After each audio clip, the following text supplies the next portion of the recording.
Hi, I'm John Birdsong here with Josiah Mackenzie. And we are at the Roger Smith Hotel, and we are two men on a love seat.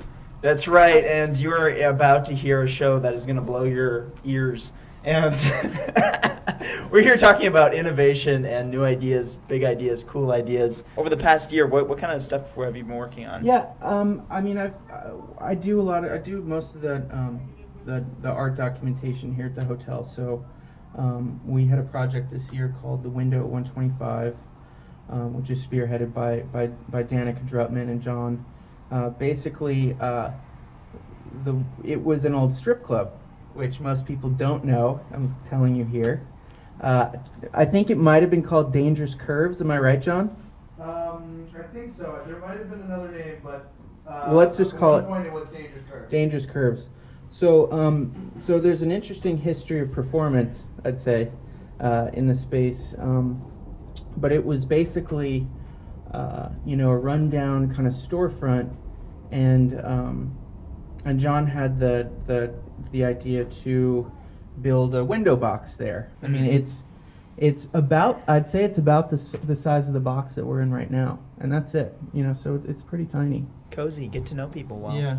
I like that. So at the Roger Smith, I think a lot of people in the industry and outside know you as an organization that experiments with a lot of new media, tries different communication formats, specifically with film, and as you're documenting some of this on short video clips. What does video and film give you that you're just not able to really capture with other types of media? I mean, it really gives the storyteller, I'd say, the full a full box of tools to have sort of full editorial over what they're trying to get across. So, in the editing room, I can, an editor sort of has the opportunity to either make someone look great or make someone look awful. Hopefully, they look great more often. So always be nice to the editor. Yeah, exactly. Certainly my favorite medium, I'd say, in the arts. It's very experiential, right? And I think Yeah. it also gives this ability to immerse people in that, because I feel like with so many other types of media, whether it's tweets that just kind of stream by or Facebook posts, it feels like when you're watching a clip, you're going to be you have your attention, and it's. I mean, it may not. It's a lot to ask, though. It's a lot to ask, but it is. You're asking for someone's time. Yeah. So how do you do that? So when you're making a request, even if it's just for 2 or 3 minutes, how do you make them feel like they're going to get 2 or 3 minutes worth of value out of that? I think to be tight with your with whatever media that you're making is great advice to anyone who would be looking to create anything in video. And then lots of cuts, I guess.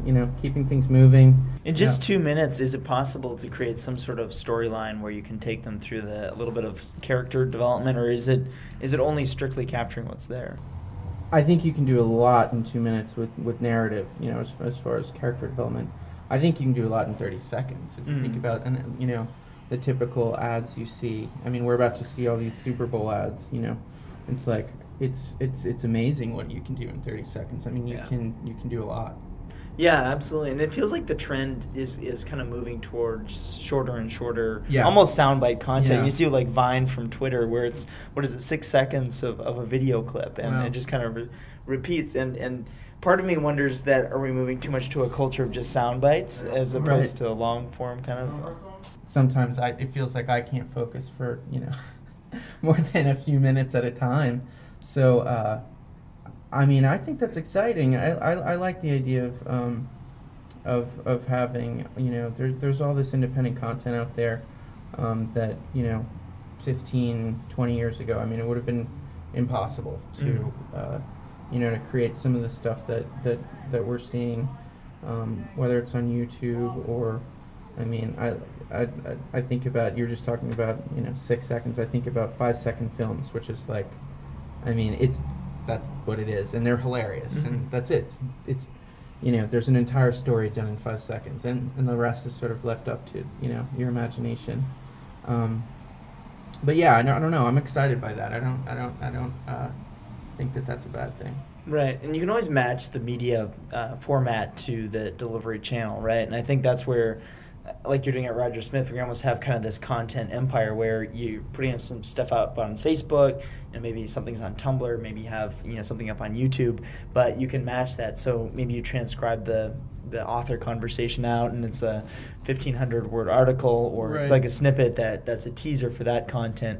You can really kind of mix and match, and still, if you had a really in-depth conversation, you can kind of pull long-form journalism out of that. Yeah, no, that's a great idea. That's something we haven't been doing.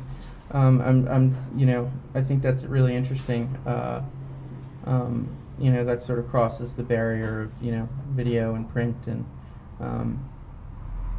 I like that idea. I'm gonna steal that idea. Looking at 2013, what do you kind of see as some things that could be interesting? Is there any new direction you want to take, or? I think there's something to be said about being open to other people.